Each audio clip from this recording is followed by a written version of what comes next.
Atrankinėje parodoje dalyvaujantys Dzūkijos tautodailininkai varžėsi dėl teisės dalyvauti respublikinėje parodoje ir pretenduoti į Lietuvos liaudies kultūros centro įsteigtą aukso vainiko geriausio metų liaudies meistro nominaciją. Kasmet teikiamos nominacijos tikslas – palaikyti gyvybingas ir gaivinti nykstančias liaudies dailės tradicijas, atskleisti ir pagerbti talentingiausius meistrus, taip pat įvertinti ir tuos liaudies meistrus, kurie tęsia vietinių senųjų amatų tradicijas, atgaivina užmirštas technikas bei technologijas, pritaiko jas šiandienos poreikiams. Kūrėjai tokiu būdu įvertinami už geriausius paskutiniųjų 5 metų laikotarpių sukurtus vaizduojamojo ir taikomojo meno darbus. Mes paprastai skiriam po 3 vietas kiekvienoj šakoj, tai yra vaizdinėje dailėje, tai yra taikomojoje dailėje ir kryždirbystėje.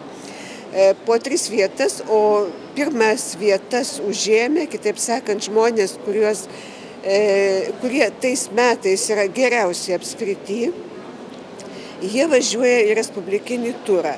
Ir ten jau jie konkuruoja su kitų apskričių meistrais dėl būtent aukso vainiko nominacijos ir metų geriausio Lietuvos jau mastu geriausio meistro vardo.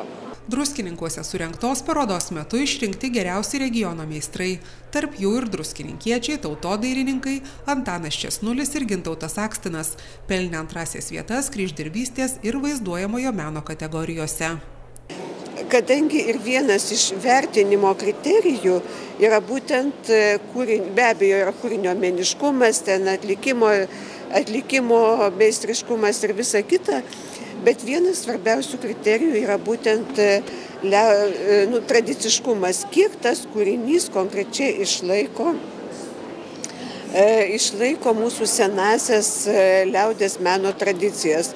Ar tai būtų skulptūra, ar tai būtų audinys koks nors, ar tai būtų kryžius ar koplytėlė, tai yra šitie mediniai paminklai, kuriuos mes šiandien vadiname kryždirbystę. Tai šiuo atveju žmogus atėjęs čia turės apie ką pamastyti ir pasižiūrėti ir pagalvoti, o kas šitam kraštui būdinga. Ir čia kai kurie meistrai iš tikrųjų atspindi būtent šito Dzūkijos regiono tradicijas.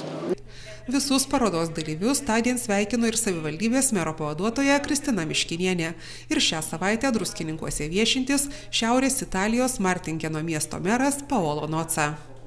Renginio metu visi susirinkusieji dar kartą galėjo pasigrožėti unikalią ekspoziciją, pabendrauti su pačiais kūrėjais, pasidalinti įspūdžiais.